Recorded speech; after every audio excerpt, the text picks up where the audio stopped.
अध्याय 4। हमें कौन सी चीज पीछे ढकेल रही है। आने वाले कल की उपलब्धियों की राह में केवल एक बाधा है और वे हैं हमारे आज के संदेह। फ्रैंकलिन डी रूजवेल्ट का कथन, अगर हम कार ब्रेक लगाकर चलाएं तो क्या होगा। हमारी कार कभी पूरी रफ्तार नहीं पकड़ पाएगी क्योंकि ब्रेक रुकावट पैदा करेंगे। हमारी कार बेहद गर्म होकर बिगड़ जाएगी। अगर कार में ब्रेक डाउन नहीं हुआ तो रुकावट की वजह से इंजन पर दबाव पड़ेगा। अपनी मंजिल तक पहुंचने के लिए हमको दो में से किसी एक रास्ते को चुनना होगा। हम या तो एक्सेलरेटर के जोर से दबाएं या फिर कार को नुकसान का पहुंचाने का खतरा उठाएं या उसे तेजी से चलाने के लिए ब्रेक हटा लें। इस उदाहरण और हमारी ज़िंदगी के बीच काफ़ी समानता है। हम में से कई लोग ज़िंदगी की गाड़ी ब्रेक लगाकर चलाते हैं। ये ब्रेक क्या चीज़ है? डर, टाल मटोल की आदत, आत्मसम्मान की कमी वगैरह ही ब्रेक है। यदि चीज़ें हमें कामयाब नहीं होने देती, भावनाओं के इस ब्रेक को सही नज़रिए, उच्च स्वाभिमान और जिम्मेदारियां कबूल करके हटाया जा सकता है। असफलता श्रेष्ठता न हासिल कर पाने का 20 कारण है। जिंदगी एक 10 गियर वाली साइकिल की तरह है। हम में से ज़्यादातर लोगों के पास ऐसे गियर हैं जिनका हम कभी इस्तेमाल नहीं करते। चार्ल्स सुलज का कथन। ऐसी 20 वजहें हैं जो हमें असफल बना सकती है। इन वजहों को दूर कर हम अपनी सफलता की राह में बाधा बनने वाले ब्रेकों को हटा सकते हैं। पहला, खतरे उठाने से बचना, अनविलिंगनेस टू टेक रिस्क्स। सफलता पाने के लिए सोच समझकर खतरे उठाने भी पड़ते हैं।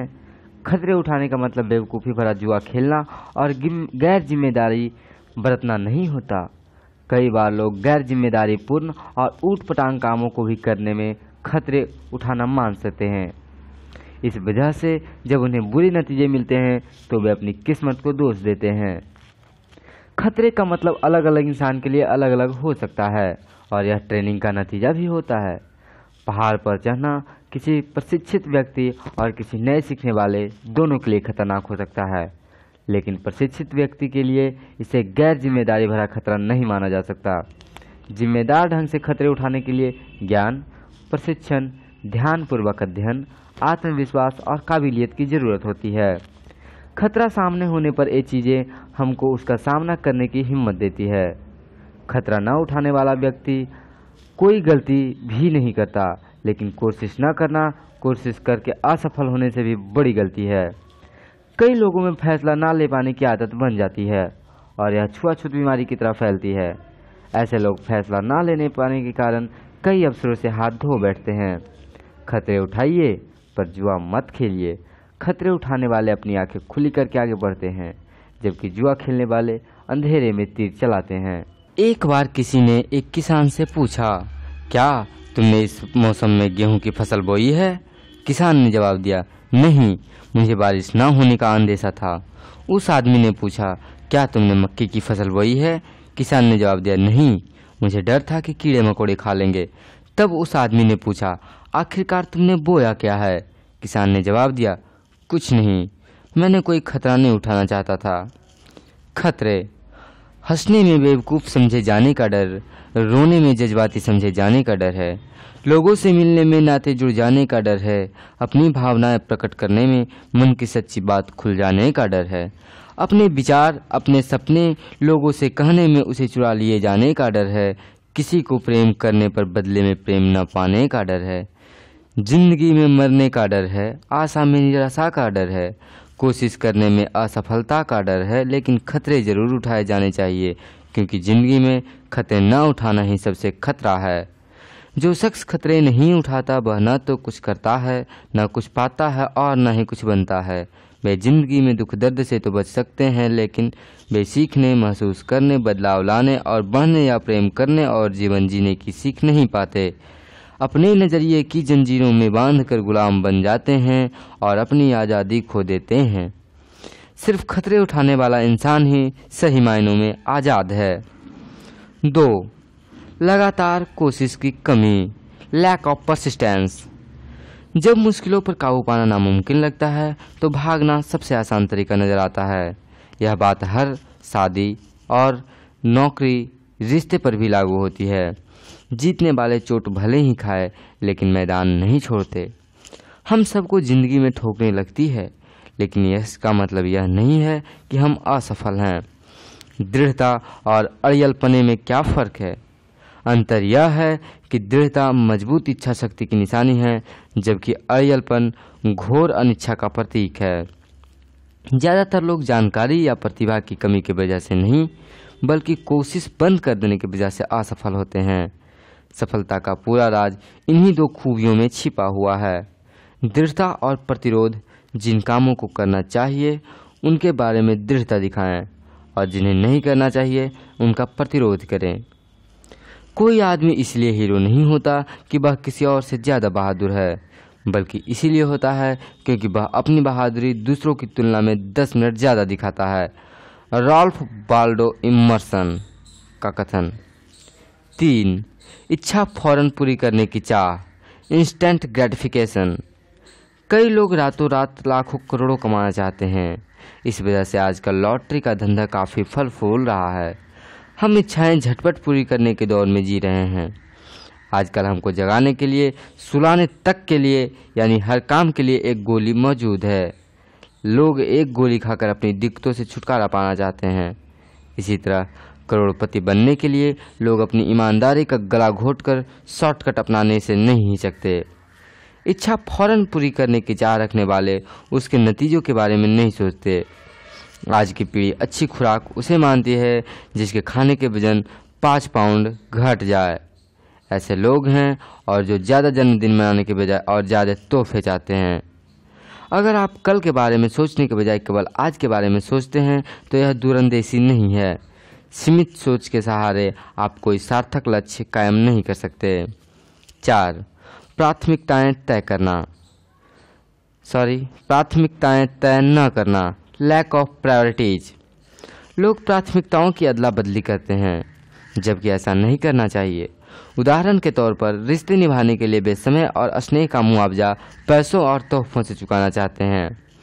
कुछ लोगों को अपने बीवी बच्चों के साथ हिल मिलकर वक्त गुजारने के बजाय अपनी गैर हाजिरी का हर्जाना चीज़ें खरीद कर चुकाना अधिक आसान लगता है। अपनी प्राथमिकताएं तय न कर पाने के कारण हम वक्त बर्बाद करते हैं। हम यह नहीं समझ पाते कि वक्त की बर्बादी का मतलब जीवन की बर्बादी है। प्राथमिकताएं तय करने के लिए खुद को अनुशासित करना पड़ता है। इससे हम वह कर पाएंगे जो ज़रूरी है, बनिस्बत वह जिसे हम करना चाहते हैं या जो हमें अच्छा लगता है। हम किसी काम को दिल से करने के बजाय उसकी हार जीत को ज़्यादा वजन देते हैं। आप सफलता और हार का सामना कैसे करेंगे? इस सवाल का जवाब है हमारे चरित्र को काफ़ी हद तक बयां कर देता है। सफलता के राज को खोलने की एक महत्वपूर्ण चाबी प्राथमिकताएं तय करना है। कुछ लोगों के लिए यह पैसा महत्वपूर्ण है तो कुछ लोगों के लिए सत्ता, किसी के लिए यश महत्वपूर्ण है तो किसी के लिए संपत्ति। हमें अपनी प्राथमिकताओं को समझना होगा। सफलता कामयाबी दिलाने वाले उसूलों को पढ़ने या रटने से नहीं, बल्कि उसे समझने और अपनी प्राथमिकताएं तय करके उन्हें लागू करने से मिलती है। 5. शॉर्टकट की तलाश। भोजन मुफ्त में नहीं मिलता। एक राजा ने अपने सलाहकारों को बुलाकर उससे बीते इतिहास की सारी समझदारी भरी बातें लिखने के लिए कहा, ताकि वह उन्हें आने वाली पीढ़ियों तक पहुंचा सके। उन्होंने काफ़ी मेहनत कर समझदारी भरी बातों पर कई किताबें लिखी और उन्हें राजा के सामने पेश किया। राजा को वे किताबें भारी भरकम लगी। उसने सलाहकारों से कहा कि लोग इन्हें पढ़ नहीं पाएंगे, इसीलिए इन्हें छोटा करो। सलाहकारों ने फिर काम किया और केवल एक किताब लेकर आए। राजा को वह भी काफ़ी मुश्किल लगी। सलाहकारों ने उसे और छोटा किया। इस बार वे केवल एक अध्याय को लेकर आए। राजा को भी वह काफ़ी लंबा लगा। तब सलाहकारों ने उसे और छोटा कर दिया, केवल एक पन्ना पेश किया, लेकिन राजा को एक पन्ना भी लंबा लगा। आखिरकार वे राजा के पास केवल एक वाक्य लिख कर आए और राजा उससे संतुष्ट हो गया। राजा ने कहा कि अगर उसे आने वाली पीढ़ियों तक समझदारी का केवल एक वाक्य पहुंचाना हो तो वह यह वाक्य होगा, भोजन मुफ्त में नहीं मिलता। भोजन मुफ्त में नहीं मिलता का मतलब दरअसल यह है कि हम कुछ दिए बिना कुछ पा भी नहीं सकते। दूसरे लफ्ज़ों में कहे तो जो हम लगाते हैं बदले में वही पाते हैं। अगर हमने किसी योजना में ज़्यादा लागत नहीं लगाई तो हमको ज़्यादा फायदा भी नहीं मिलेगा। बेशक हर समाज में ऐसे मुफ्तखोर भी होते हैं जो कुछ किए बिना ही पाने की उम्मीद लगाए रहते हैं। आसान रास्ता काफ़ी मुश्किल रास्ता साबित हो सकता है। एक बार एक लॉर्क चिड़िया जंगल में गाना गा रही थी। तभी एक किसान उसके पास से कीड़ों से भरा एक संदूक लेकर गुजरा। लार्क चिड़िया ने उसे रोककर पूछा, तुम्हारे संदूक में क्या है और तुम कहाँ जा रहे हो? किसान ने जवाब दिया, उसके संदूक में कीड़े हैं, वह बाजार से उन कीड़ों के बदले पंख खरीदने जा रहा है। लार्क ने कहा, पंख तो मेरे पास भी है, मैं अपना एक पंख तोड़कर तुम्हें दे दूंगी, इससे मुझे कीड़े नहीं तलाशने पड़ेंगे। किसान ने लार्क को कीड़े दे दिए और लार्क के बदले में उसे अपना एक पंख तोड़कर दे दिया। उसके बाद रोज यही सिलसिला चलता रहा और एक ऐसा दिन आया जब लार्क के पास देने के लिए कोई पंख ही नहीं बचा था। अब वह उड़कर कीड़े तलाशने लायक नहीं रह गई थी। वह भद्दी दिखने लगी थी और उसने गाना छोड़ दिया। जल्दी ही वह मर गई। यही बात हमारी ज़िंदगी के लिए भी सच है। कई बार हमें जो रास्ता आसान लगता है वही बाद में मुश्किल साबित होता है। इस कहानी का संदेश बहुत ही साफ है। लार्क को जो भूषण हासिल करने का आसान तरीका लगा था वही मुश्किल और नुकसानदेह तरीका साबित हुआ। हारने वाले नतीजे जल्दी हासिल करना चाहते हैं। अपने बगीचे से घास फूस की सफाई करके ये दो तरीके हैं। आसान तरीका यह है कि घास काटने वाली मशीन का इस्तेमाल किया जाए। इससे बगीचे कुछ देर के लिए अच्छा दिखेगा, लेकिन यह समस्या का अस्थायी हल है। जल्दी ही घास फिर उगाएगी। दूसरा थोड़ा मुश्किल तरीका है यह कि घुटनों के बल झुककर अपने हाथ से एक एक घास को जड़ से निकालें। यह तरीका समय लेने वाला और तकलीफदेह है, लेकिन इसे अपनाने से घास लंबे समय तक नहीं उगेगी। पहला तरीका आसान लगता है, लेकिन उसे अपनाने में समस्या बनी रहती है। दूसरा तरीका उतना आसान नहीं है, लेकिन वह समस्या को जड़ से खत्म करता है। महत्वपूर्ण बात यह है कि समस्या को जड़ से मिटाया जाए। जिंदगी में हमारे नज़रिए के बारे में भी यही बात लागू होती है। कुछ लोग अपने अंदर की कड़वाहट और नाराज़गी का इजहार करते करते रहते हैं और यह नज़रिया उनकी ज़िंदगी में बार बार जाहिर होता जाता है। आज लोग की समस्या यह है कि वे हर मसले का हल फौरन चाहते हैं। वे हर चीज़ का समाधान 1 मिनट में चाहते हैं। तुरंत हासिल होने वाली कॉफ़ी की तरह वे फौरन हाजिर होने वाली खुशियाँ भी चाहते हैं। लेकिन ऐसा कोई फॉर्मूला नहीं है जो इस तरह का नज़रिया बाद में निराशा का जन्म न देता हो। 6. स्वार्थ और लालच, सेल्फिशनेस एंड ग्रेड। स्वार्थी नज़रिया रखने वाले लोगों और संगठनों को पनपने का कोई हक नहीं है। वे दूसरों के हितों की परवाह किए बिना आगे बढ़ने की सोचते हैं। लालची आदमी हमेशा और अधिक पाने की चाह रखता है। ज़रूरतें पूरी की जा सकती है, लेकिन लालच नहीं। यह मन का कैंसर होती है। लालच रिश्तों को नष्ट कर देता है। लालच आत्मसम्मान की कमी की वजह से पैदा होता है। इसका अंत कहाँ है? एक लालची किसान से कहा गया कि एक दिन में जितनी ज़मीन पर चलेगा वह उसकी हो जाएगी, बशर्ते वह सूरज डूबने तक शुरू करने की जगह पर वापस लौट आए। ज़्यादा से ज़्यादा ज़मीन न पाने के लिए वह किसान दूसरे दिन सूरज निकलने से पहले ही निकल पड़ा। वह काफ़ी तेज़ चल रहा था क्योंकि वह ज़्यादा से ज़्यादा ज़मीन चाहता था। थकने के बावजूद वह सारी दोपहर चलता रहा क्योंकि वह ज़िंदगी में दौलत कमाने के लिए हासिल हुए उस मौके को गंवाना नहीं चाहता था। दिन ढलते वक्त उसे वह शर्त याद आई कि उसे सूरज डूबने से पहले शुरुआत की जगह पर पहुंचना है। अपनी लालच की वजह से वह उस जगह से काफ़ी दूर निकल आया था। वह वापस लौट पड़ा। सूरज डूबने का वक्त ज्यों ज्यों करीब आता जा रहा था वह उतनी तेज़ी से दौड़ता जा रहा था। वह बुरी तरह थक कर हाँफने लगा, फिर भी वह बर्दाश्त से अधिक तेज़ी से दौड़ रहा था। नतीजा यह हुआ कि सूरज डूबते डूबते वह शुरुआती वाली जगह पर पहुंच तो गया, पर उसका दम निकल गया और वह मर गया। उसको दफन कर दिया गया और दफन करने के लिए ज़मीन के बस एक छोटे से टुकड़े की ही ज़रूरत पड़ी। इस कहानी में काफ़ी सच्चाई है और एक सबक भी छिपा हुआ है। इससे कोई फर्क नहीं पड़ता कि किसान अमीर था या गरीब, किसी भी लालची आदमी का ऐसा ही हश्र होता है। 7. दृढ़ विश्वास की कमी, लैक ऑफ कॉन्विक्शन। जिन लोगों में दृढ़ विश्वास की कमी होती है वे बीच का रास्ता अपनाते हैं। जरा अंदाज़ा लगाइए कि सड़क के बीच में चलने वाले लोग का क्या हश्र होता है। लोग उन्हें कुचलते हुए आगे बढ़ जाते हैं। दृढ़ विश्वास न रखने वाले लोग किसी बात पर अड़ नहीं पाते। आत्मविश्वास और साहस की कमी की वजह से ही वे लोगों के साथ बने रहने के लिए उनका साथ निभाते हैं। वे उनकी सोहबत यह जानते हुए भी कबूल कर लेते हैं कि वे गलत कर रहे हैं। कुछ लोग खुद को यह सोचकर बेहतर मानते हैं कि भले गलत काम का समर्थन नहीं करते, पर उनमें विरोध करने का साहस नहीं होता है। किसी काम के गलत होने का एहसास के बावजूद उसका विरोध न करना दरअसल उस काम का समर्थन करना ही है। सफलता पाने का एक अहम राज यह है कि किसी के बात के विरोध में रहने के बजाय किसी बात के समर्थन में रहो। इस तरह हम समस्या के नहीं बल्कि समाधान का हिस्सा बन जाते हैं।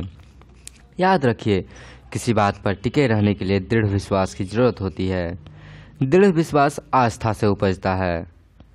कर्म के बिना आस्था एक भटकाव बन जाती है। आस्था चमत्कारों का इंतजार नहीं करती बल्कि चमत्कारों को जन्म देती है। अगर आप सोचते हैं कि आप कर सकते हैं या आप यह सोचते हैं कि आप नहीं कर सकते, तो आप दोनों ही तरह ठीक हैं। हेनरी फोर्ड का कथन। हमारी ज़िंदगी में बुरे लम्हे आते हैं, हम सभी गिरकर चोट खाते हैं। ऐसे पर हम सभी की ज़िंदगी में आते हैं जब हमें खुद पर अविश्वास हो जाता है और हम खुद पर रहम खाने लगते हैं। असली बात यह है कि ऐसी भावनाओं से उभरकर हमारी आस्था को फिर कैसे कायम किया जाए। दुनिया में 3 तरह के लोग होते हैं। कुछ लोग काम को अंजाम देते हैं, कुछ लोग काम को अंजाम तक पहुंचाते हुए देखते रहते हैं, जबकि कुछ लोग अचरज करते हैं कि वह काम अंजाम तक कैसे पहुंचा। आप किस वर्ग में आते हैं ये निर्भर आपके ऊपर करता है। 8. कुदरत के नियमों को न समझना। फ्रैंकलिन के संकेत समझने से भी बिजली कई बार चमकी थी। समझने से पहले भी बिजली कई बार चमकी थी। न्यूटन के संकेत समझने से पहले भी सेब उसके सिर पर कई बार गिरा था। कुदरत हमें हमेशा इशारे करती रहती है। यह हमें बार बार इशारा करती है और एकाएक हम उसका इशारा समझ जाते हैं। रॉबर्ट फ्रॉस्ट का कथन। सफलता उसूलों का नाम है और ये उसूल कुदरत के हैं। बदलाव कुदरत का उसूल है। हम या तो आगे बढ़ रहे हैं या पीछे हट रहे हैं। हम या तो काम बना रहे हैं या काम बिगाड़ रहे हैं। अस्थाई की कोई गुंजाइश होती ही नहीं। अगर हम किसी बीज को पेड़ बनने के लिए नहीं बोएंगे तो वह सड़ जाएगा। आप चाहे या ना चाहें, बदलाव तो होना ही है और होकर रहेगा। यह तरक्की बदलाव का नतीजा होती है, पर ज़रूरी यह है कि हर बार की वजह से तरक्की को हमें बदलावों का जायजा लेना चाहिए और उन्हें तभी तक कबूल करना चाहिए जब तक वे वाजिब लगे। किसी चीज़ को जाने बिना, जांचे बिना कबूल कर लेना आदमी का ढीला स्वभाव को दर्शाता है। ऐसा करना आत्मविश्वास और आत्मसम्मान की कमी की निशानी है।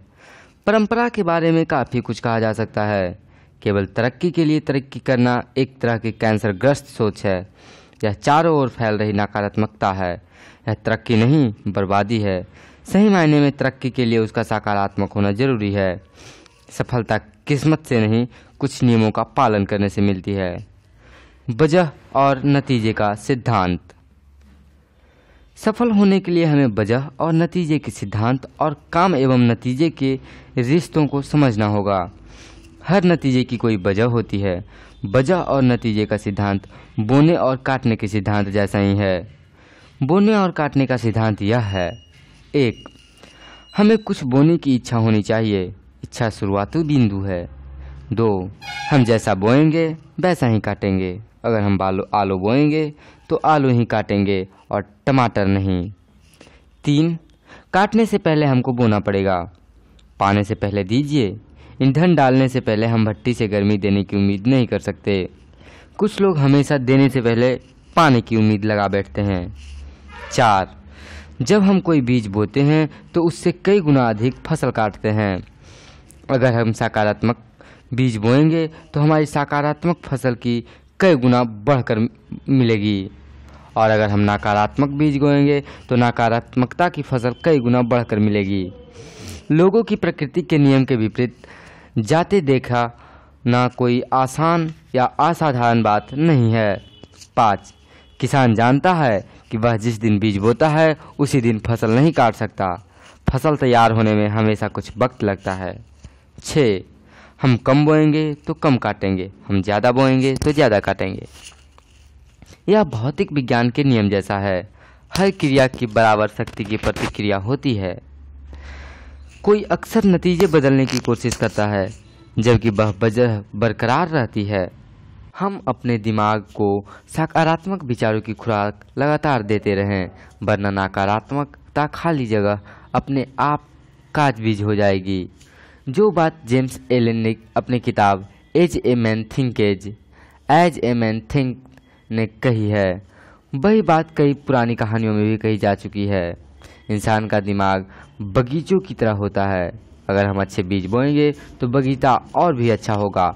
अगर हम कुछ नहीं बोएंगे तो कुछ न कुछ तो उगेगा ही, और वह अपनी जंगली घास फूस होगा। वह कुदरत का नियम है।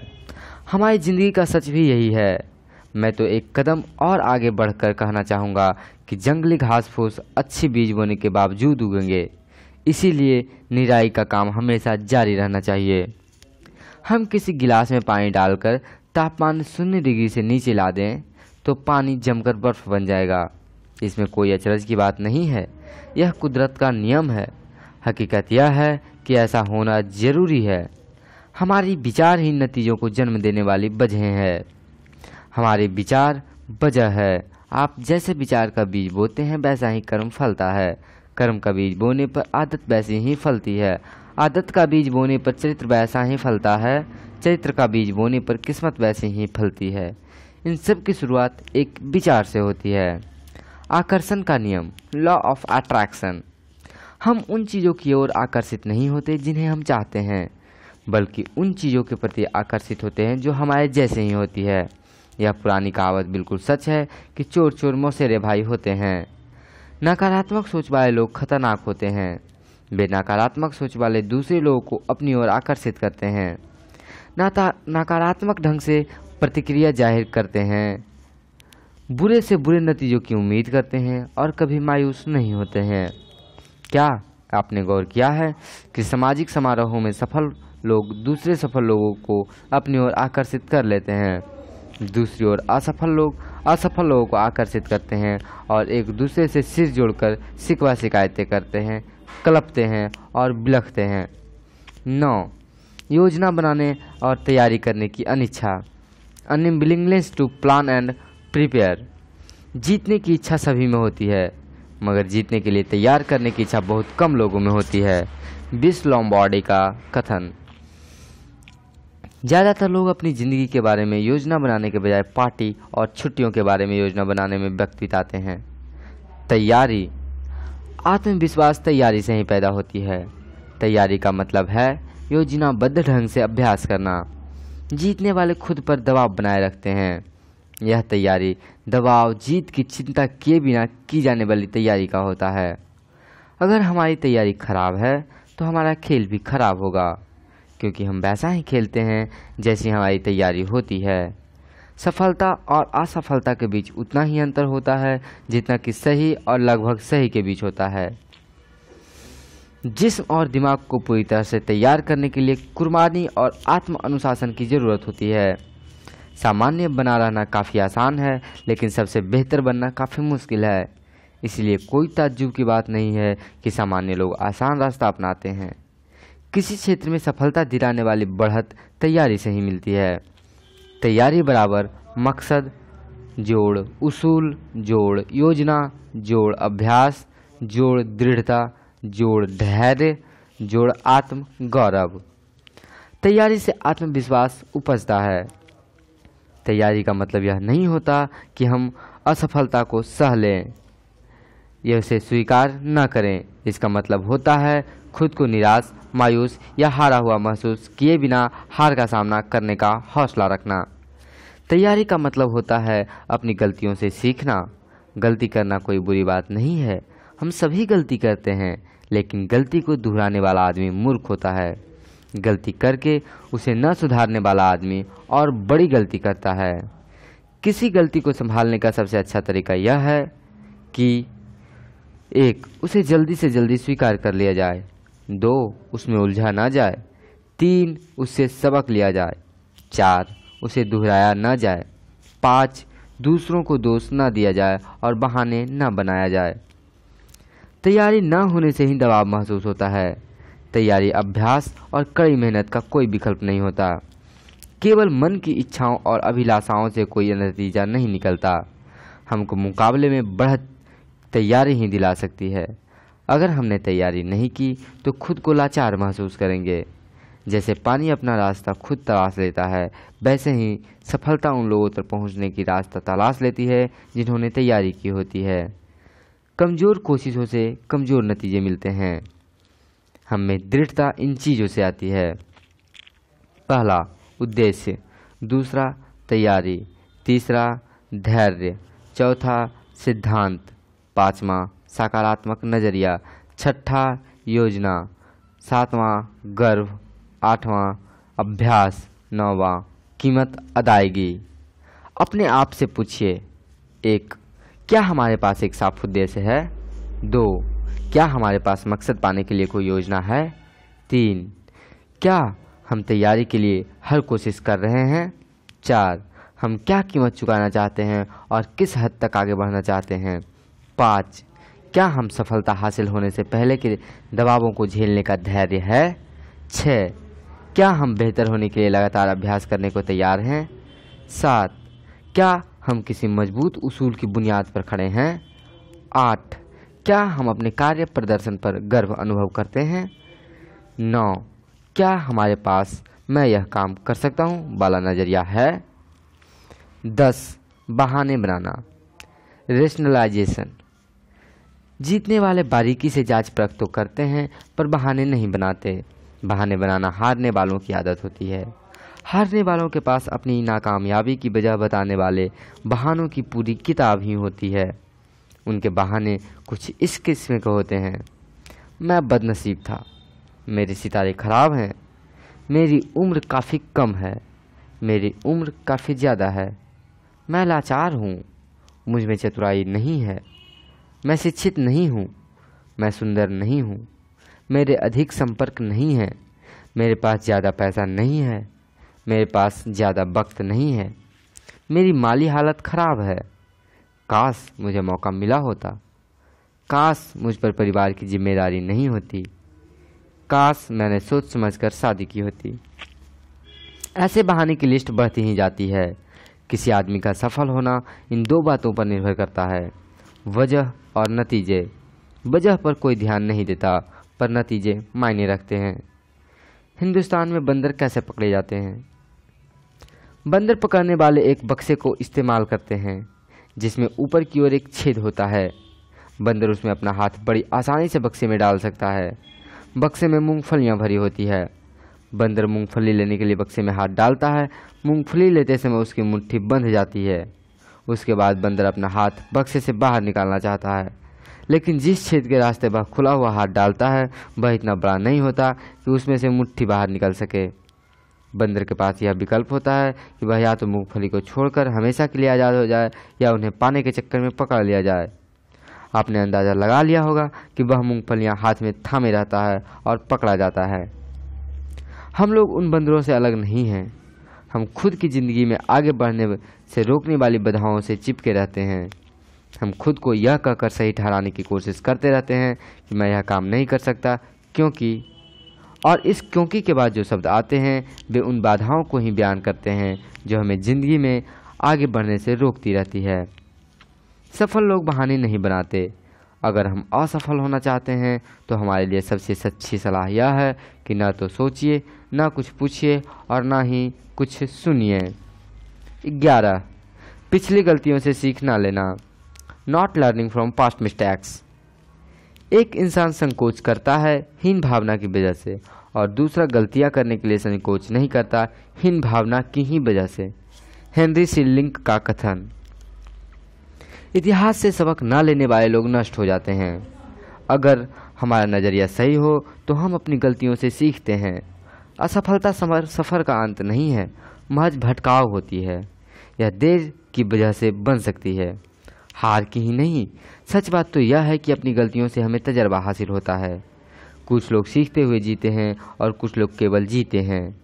अक्लमंद लोग अपनी गलतियों से सीखते हैं। अधिक अक्लमंद लोग दूसरे की गलतियों से सीखते हैं।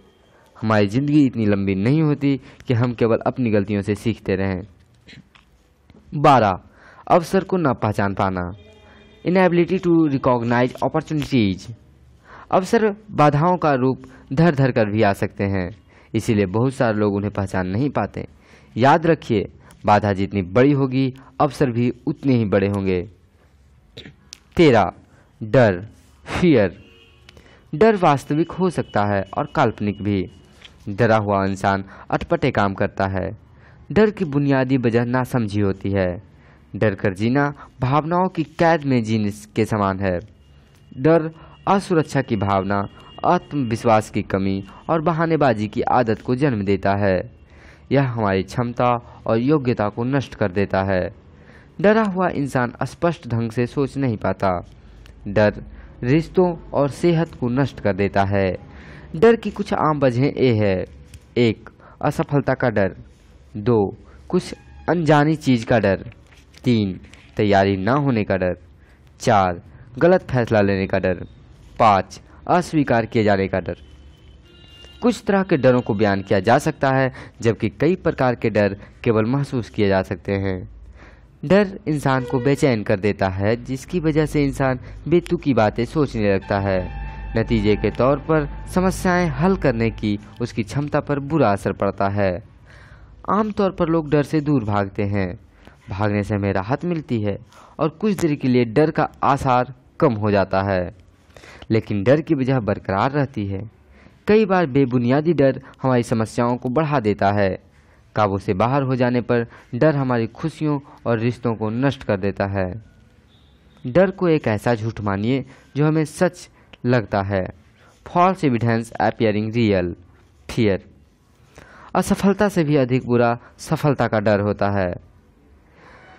आदमी के साथ घटित होने वाली सबसे बुरी चीज असफलता नहीं होती। कोशिश न करने वाले लोग प्रयत्न करने से पहले ही असफल हो जाते हैं। असफलता से भी अधिक बुरा असफलता का डर होता है। बच्चे जब चलना सीखते हैं तो बार बार गिरते हैं, लेकिन उनके लिए यह सफलता नहीं होती, यह असफलता ही होती है। बल्कि वे उस असफलता से सीख लेते हैं। अगर वे मायूस हो जाएं तो कभी चल ही नहीं पाएंगे। घुटनों के बल बैठकर डरी हुई जिंदगी जीने से अपने पैरों पर खड़ा होकर मरना ज़्यादा बेहतर होता है। 14. प्रतिभा का उपयोग न करना। Inability to use talent. Albert Einstein का कहना था, मुझे लगता है मैंने जिंदगी में अपनी केवल 25% बौद्धिक क्षमता का उपयोग किया। विलियम जेम्स के मुताबिक इंसान अपनी केवल 10 से 12% आंतरिक क्षमता का उपयोग करता है। ज़्यादातर लोगों की ज़िंदगी का सबसे दुखद पहलू यह होता है कि वे अपने मन में कुछ करने की इच्छा लिए हुए ही मर जाते हैं। जीवित होते हुए भी वे ज़िंदगी को जी नहीं सके। वे इस्तेमाल होने की वजह से नहीं, बल्कि जंग लगने की वजह से मरे। मैं खुद में जंग लगवाने की बजाय इस्तेमाल होना ज़्यादा पसंद करूँगा। ज़िंदगी में सबसे दुखद शब्द ये होते हैं, मुझे यह करना चाहिए था। खाली बैठने और इंतज़ार करने में बहुत फ़र्क है। खाली बैठने का मतलब होता है बेकारी और निकम्मापन, जबकि धैर्य और इंतज़ार करना एक सोचा समझा फैसला है। यह एक क्रम है और इसमें लगातार कोशिश और दृढ़ता शामिल है। किसी ने एक बुजुर्ग आदमी से पूछा, जिंदगी का सबसे बड़ा बोझ क्या है? बुजुर्ग ने बड़ी दुखी आवाज़ ने जवाब दिया, ढोने के लिए कोई बोझ ना होना। अनुशासन की कमी, लैक ऑफ डिसिप्लिन। 15वां, आपको ज़िंदगी में यह चुनाव करना है कि आप अनुशासन की कीमत चुकाएंगे या अफसोस की। टिम कोनर का कथन। क्या हमने कभी विचार किया है कि कुछ लोग अपने लक्ष्य तक क्यों नहीं पहुंच पाते? उन्हें बार बार हार और संकट का सामना क्यों करना पड़ता है? कुछ लोगों को लगातार सफलता क्यों मिल जाती है, जबकि दूसरों लोगों को अंतहीन असफलताएं झेलना पड़ती है? खेलकूद, शिक्षा और व्यापार यानी किसी भी क्षेत्र में अनुशासन के बिना महत्वपूर्ण सफलता कोई कभी भी हासिल नहीं कर सकता। अनुशासनहीन लोग हर काम करने की कोशिश करते हैं, लेकिन उनमें किसी भी काम करने का संकल्प नहीं होता। कुछ तथाकथित उदार चिंतकों ने कहा कि यही चाहूँगा कि उनका पायलट अनुशासित हो। अनुशासनहीनता को स्वतंत्रता माना जाता है, लेकिन किसी भी विमान में बैठते वक्त यही चाहना चाहिए कि उसका पायलट अनुशासित हो। वह उन कामों को करे जिनकी उनसे उम्मीद की जाती है, न कि अपने मन की मौज के मुताबिक काम करे। मैं नहीं चाहूँगा कि विमान का कोई ऐसा पायलट चलाए जो इस दर्शन में विश्वास रखता हो कि मैं आज़ाद हूँ। मैं नहीं चाहता कि मुझे कंट्रोल टावर से बताए कि मुझे क्या करना है। लगातार कोशिश की कमी अनुशासन की कमी का नतीजा होती है।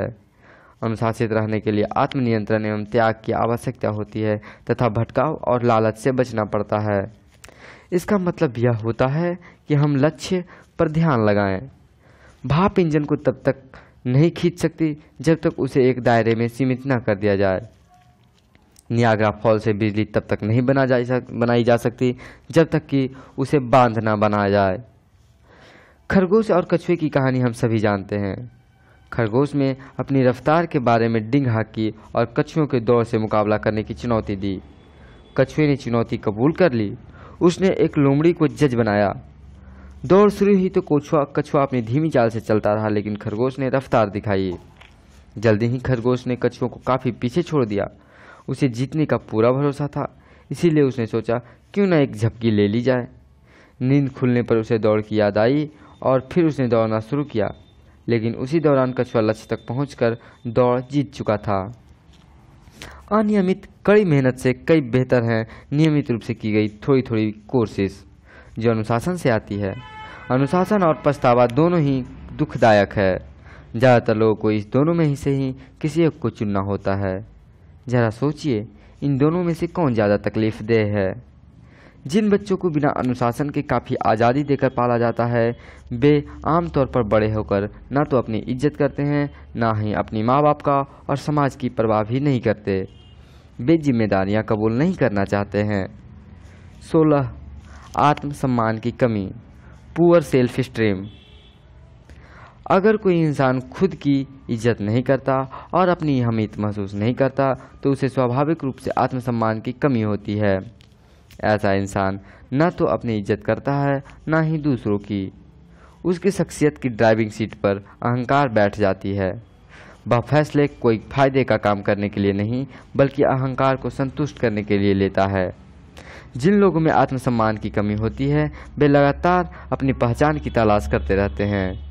वे खुद को ढूंढते रहते हैं। शख्सियत कहीं पड़ा हुआ नहीं मिलता, उसे बनाना पड़ता है। बहानेबाजी की आदत, निकम्मापन और आलसीपन आत्मसम्मान की कमी का ही नतीजा होते हैं। निकम्मापन उस जंग की तरह है जो बढ़िया से बढ़िया लोहे को भी खा जाता है। 17. शान की कमी, ज्ञान की कमी, लैक ऑफ नॉलेज। 60 साल पहले मैं सारी बातें जानता था, लेकिन अब मैं कुछ नहीं जानता। अपनी अज्ञानता को निरंतर जानते रहने की प्रक्रिया ही शिक्षा है। बिल ड्यूरॉट का कथन।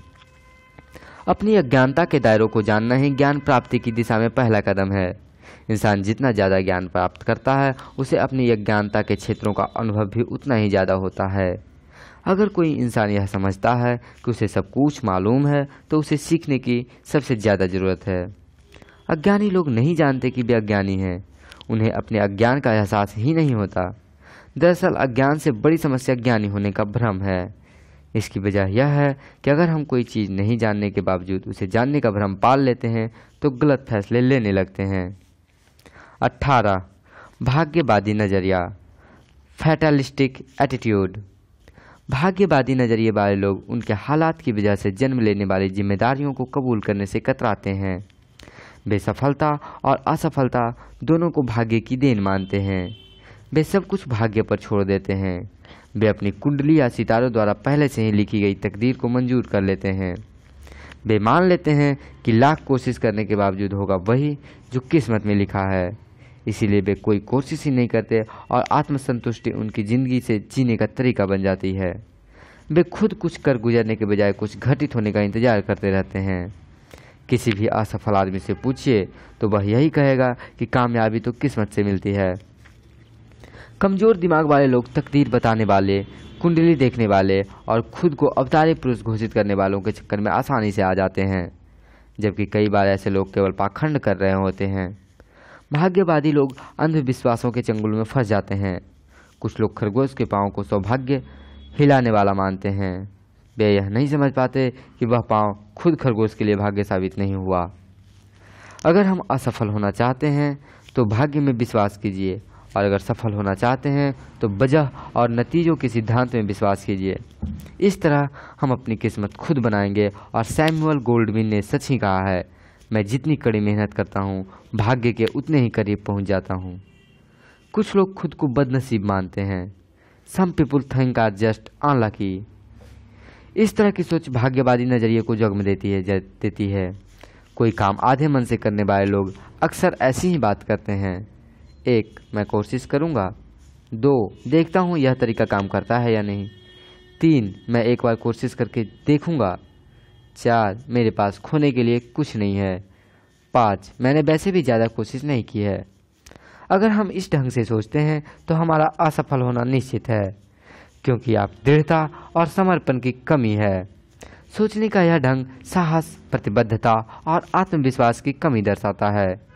कोई काम आधे मन से करने का मतलब नाकामयाबी की उम्मीद करना और उसे हासिल करना है। कामयाबी कोशिश से मिलती है। एक आदमी ने एक घोड़ा खरीदा और एक बड़ी सी तख्ती लगाकर उसे घुड़शाला में खड़ा कर दिया। तख्ती पर लिखा हुआ था, दुनिया का सबसे तेज दौड़ने वाला घोड़ा। घोड़े के मालिक ने न तो घोड़े से अभ्यास करवाया, न ही उसे चुस्त रखने के लिए प्रशिक्षण किया। उसने घोड़े को एक रेस में दौड़ाया जिससे वह आखिरी नंबर पर रहा। घोड़े के मालिक ने फौरन तख्ती बदल दी और घोड़े पर एक नई तख्ती लगा दी जिस पर लिखा था, घोड़े के लिए सबसे तेज दुनिया। लोग अपनी आलसीपन या ज़रूरी चीज़ों को न करने की वजह से नाकामयाब होते हैं और फिर किस्मत को दोष देते हैं। नज़रिया, हिम्मत और सोच में गहराई के बिना जिंदगी एक अंधा तजर्बा है। तंग, सुस्त और कमज़ोर दिमाग वाले लोग हमेशा आसान और सबसे कम रुकावटों वाले रास्ते चुनते हैं। 15 सेकेंड तक अपनी क्षमता प्रदर्शित करने के लिए खिलाड़ी 15 साल तक का अभ्यास करते हैं। उनसे पूछिए कि क्या वे खुशकिस्मती से जीतते हैं। किसी खिलाड़ी से पूछिए कि कड़े अभ्यास के बाद वे कैसा महसूस करता है। वह आपको बताएगा कि वह ऐसा महसूस करता है जैसे उसकी पूरी ताकत निचोड़ ली गई है। अगर वह ऐसा महसूस नहीं करता है तो इसका मतलब यही होगा कि उसने अभ्यास में अपनी पूरी क्षमता नहीं लगाई है। हारने वाले लोग सोचते हैं कि जिंदगी ने उसके साथ नाइंसाफ़ी की है। वे केवल अपनी रुकावटों के बारे में सोचते हैं। वे यह नहीं सोचते कि जो इंसान पूरी तैयारी करके अच्छी तरह खेल रहा है उसे भी उन रुकावटों का सामना करना पड़ा है, पर उसने उस पर काबू पा लिया है। असफल और सफल व्यक्ति में यही फ़र्क है। जीतने वालों की तकलीफ़ बर्दाश्त करने की शक्ति बढ़ जाती है, क्योंकि उसकी मेहनत सिर्फ खेल में प्रदर्शन करने तक सीमित न रहकर उसके चरित्र को भी ऊंचा उठाती है। भाग्य उसकी मदद करता है जो अपनी खुद की मदद करते हैं। एक कस्बे में बाढ़ आई। एक आदमी के सिवा वहाँ रहने वाला हर आदमी किसी सुरक्षित स्थान पर जा रहा था। किसी आदमी ने अपनी जगह नहीं छोड़ी। उसका कहना था कि मुझे विश्वास है कि भगवान मेरी रक्षा करेगा। पानी का स्तर बढ़ने पर उसे बचाने के लिए एक जीप आई, पर उस आदमी ने यह कहकर जाने से इनकार कर दिया कि मुझे विश्वास है कि भगवान मेरी रक्षा करेगा। पानी का स्तर और बढ़ने लगा, पर उसने अपने मकान की दूसरी मंजिल पर चला गया। तब उसकी मदद करने के लिए एक नाव आई। उस आदमी ने उसके साथ भी यही कहकर जाने से इनकार कर दिया, मुझे विश्वास है कि भगवान मेरी रक्षा करेगा। पानी का स्तर बढ़ता जा रहा था। वह आदमी अपने मकान की छत पर चला गया। उसकी मदद के लिए हेलीकॉप्टर आया, लेकिन उस आदमी ने वहीं अपनी बात दोहराई, कहा कि मुझे विश्वास है भगवान मेरी रक्षा करेगा। आखिरकार वह डूबकर मर गया। भगवान के पहुंचने पर उसने अपने गुस्से भरे लहजे में सवाल किया, मुझे आप पर पूरा विश्वास था, फिर आपने मेरी प्रार्थनाओं के सुना कर देने पर मुझे डूबने क्यों दिया। भगवान ने जवाब दिया, तुम क्या सोचते हो, तुम्हारे पास जीप, नाव और हेलीकॉप्टर किसने भेजा था। भाग्यवादी नजरिए से उभरने का केवल एक ही तरीका है कि हम जिम्मेदारियां कबूल करें और किस्मत पर यकीन करने के बजाय वजह और नतीजों के सिद्धांत में विश्वास करें। जिंदगी में कोई लक्ष्य, इंतजार, चाहत और अचंभित होकर सोच विचार करते रहने से नहीं, बल्कि काम, तैयारी या और योजना से हासिल होता है। किस्मत लाख लोगों पर मेहमान होते हैं। अलेक्जेंडर ग्राहम बेल अपनी ऊंचा सुनने वाली पत्नी के लिए सुनने में मदद देने वाली एक मशीन बनाने की जी तोड़ कोशिश कर रहे थे। वह उस मशीन को बनाने में तो नाकामयाब रहे, पर उसी दौरान उन्होंने टेलीफोन बनाने का सिद्धांत ढूंढ निकाला। क्या हम ऐसे व्यक्ति को भाग्यशाली मानेंगे? अच्छी किस्मत तभी हासिल होती है जब तैयारी और अवसर का मेल हो। कोशिश और तैयारी के बिना अच्छे संयोग घटित नहीं होते। भाग्य उसने सारा दिन रात काम किया और सारी रात काम किया। उसने खेलना छोड़ा और मौज मस्ती छोड़ी। उसने ज्ञान के ग्रंथ पढ़े और नई बातें सीखी। वह आगे बढ़ता गया, पाने के लिए सफलता जरा सी, दिल में विश्वास और हिम्मत लिए। वह आगे बढ़ा और जब वह सफल हुआ, लोगों ने उसे भाग्यशाली कहा। अज्ञात लोग। 19 उद्देश्य की कमी, लैक ऑफ पर्पज। महान मस्तिष्कों में उद्देश्य होते हैं, अन्य लोगों के पास केवल इच्छाएं होती है। वाशिंगटन इरविन का कथन। अगर हम ऐसे लोगों की कहानियां पढ़ें जिन्होंने अपनी गंभीर किस्म की असमर्थताओं पर विजय प्राप्त की, तो यह स्पष्ट हो जाएगा कि प्रबल इच्छा ही उनकी प्रेरणा शक्ति थी। उनकी जिंदगी में कोई उद्देश्य था। वे अपने आप को भरोसा दिलाना चाहते थे कि सफलता सारी बाधाओं के बावजूद हासिल की जा सकती है, और उन्होंने ऐसा कर दिखाया। इच्छा शक्ति के बल पर ही लक्ष्य की शिकार विल्मा रुडोल्फ ने 1960 की ओलंपिक दौड़ में सबसे तेज दौड़कर सोने की 3 तमगे हासिल किए। ग्लेन कनिंघम के मुताबिक यह इच्छा शक्ति ही थी जिसने जले पैर वाले एक लड़के को 1 मील की दौड़ में विश्व रिकॉर्ड कायम करने की शक्ति दी। 5 साल की उम्र में एक पोलियो पीड़ित बच्ची ने अपनी शक्ति दोबारा हासिल करने के लिए तैरना शुरू किया। सफल होने की अपनी प्रबल इच्छा के बल पर ही उसने 3 प्रतियोगिताओं में विश्व रिकॉर्ड कायम किया और सन 1956 के मेलबोर्न ओलंपिक में स्वर्ण पदक प्राप्त किया। उसका नाम सेली मैन। जब लोग उद्देश्यहीन और दिशाहीन होते हैं तो उन्हें कोई अवसर नहीं दिखाई देता है। जब किसी इंसान में कोई काम पूरा करने की इच्छा, लक्ष्य की ओर बढ़ने की सही दिशा का ज्ञान, लक्ष्य की प्राप्ति, समर्पण और कड़ी मेहनत करने के लिए अनुशासन की भावना होती है, तो सफलता उसके कदम चूमती है। अगर हमारे पास लक्ष्य और सही दिशा का ज्ञान नहीं है, तो हमारे पास और कोई भी खूबी हो, हम सफल नहीं होंगे। चरित्र की बुनियाद पर ही हर चीज़ टिकी होती है, यह टिकाऊ होता है। 20 साहस की कमी, लैक ऑफ करेज। सफल लोग चमत्कार घटित होने या कोई काम आसानी से हो जाने की आशा नहीं करते। वे रुकावटों पर काबू पाने की हिम्मत और ताकत हासिल करते हैं। वे इस पर ध्यान नहीं देते कि उन्होंने क्या गवा दिया है, बल्कि इस बात पर ध्यान देते हैं कि उनके पास क्या बचा हुआ है। इच्छाएं सरकार नहीं होती, बल्कि हिम्मत और दृढ़ विश्वास पर टिके हुए भरोसे और उम्मीदें पूरी हो जाती है। प्रार्थनाएं तभी स्वीकार की जाती है जब साहस के साथ काम भी किया जाए। साहस और चरित्र, इन दोनों का मेल कामयाबी हासिल करने का एक अहम नुस्खा है। आम और खास लोगों के बीच यही फर्क होता है। हमारा मन जब साहस से भरा होता है तो हम अपने डर को भूल जाते हैं और रास्ते की रुकावटों पर काबू पा लेते हैं। साहस का मतलब डर का ना होना है, बल्कि डर को जीतना है। साहस के बिना चरित्र, निष्ठा और न्यायप्रियता बेअसर होता है। दूसरी ओर चरित्र के बिना साहस जुल्म का रूप ले लेता है। सफलता का नुस्खा, ए रिसाइप फॉर सक्सेस। सफलता पाना किक बनाने की तरह है। अगर हमारे पास सही नुस्खा ना हो तो हमको कामयाबी नहीं मिलेगी। अच्छा किक बनाने के लिए हमारे पास सही मात्रा में उम्दा किस्म की सामग्री होनी चाहिए। हमको उसे ना तो ज़्यादा आँच देनी होगी, न ही कम। अगर हमारे पास सही नुस्खा हो तो अभ्यास और कभी कभार होने वाली गलतियों से मिलने वाली सीख की मदद से यह काम आसान हो जाता है। अब नुस्खा हमारे पास है, हम इसका इस्तेमाल करेंगे या नहीं, यह हमको तय करना है। सफलता हासिल करने के लिए कुछ सबक। 1 हारने के लिए नहीं, बल्कि जीतने के लिए खेलें। 2 दूसरों की गलतियों से सीखें। 3 ऊंचे चरित्र वाले लोगों से संबंध रखें। 4 जितना पाते हैं उससे अधिक दें। 5 बिना कुछ दिए कुछ पाने की उम्मीद न रखें। 7 हमेशा दूर की सोचें। 8 अपने मजबूत पहलुओं को जानें और उनकी बुनियाद पर अपना विकास करें। 9 फैसला लेते समय हमेशा हालात की व्यापक तस्वीर को ध्यान में रखें। 10 अपनी सच्चाई के साथ कभी समझौता ना करें। कार्य योजना, एक्शन प्लान। 1 आप अपना काम बेहतर, ज़्यादा तेज और असरदार ढंग से कैसे प्राप्त कर सकते हैं, इस बारे में 3 सुझाव लिखें। 2 ऐसे 3 तरीकों की लिखें जिसके जरिए हम सफलता हासिल करने के उसूलों पर अपनी ज़िंदगी के हर क्षेत्र में अमल कर सकते हैं। पहला काम के बारे में लिखें, दूसरा घर के बारे में लिखें और तीसरा सामाजिक स्थिति के बारे में लिखें। 3. अपनी ज़िंदगी में उन क्षेत्रों के बारे में लिखें जहां अनुशासन का अभाव हमको खटक रहा हो। आकलन करें कि आपको इसकी क्या कीमत चुकानी पड़ी है। 4. अगली बार किसी बाधा का सामना होने पर रुककर खुद से ये 2 सवाल पूछें। मैं उस चुनौती से क्या सीख सकता हूँ? मैं इस सबक से ज़िंदगी में कैसे फ़ायदा उठा सकता हूँ?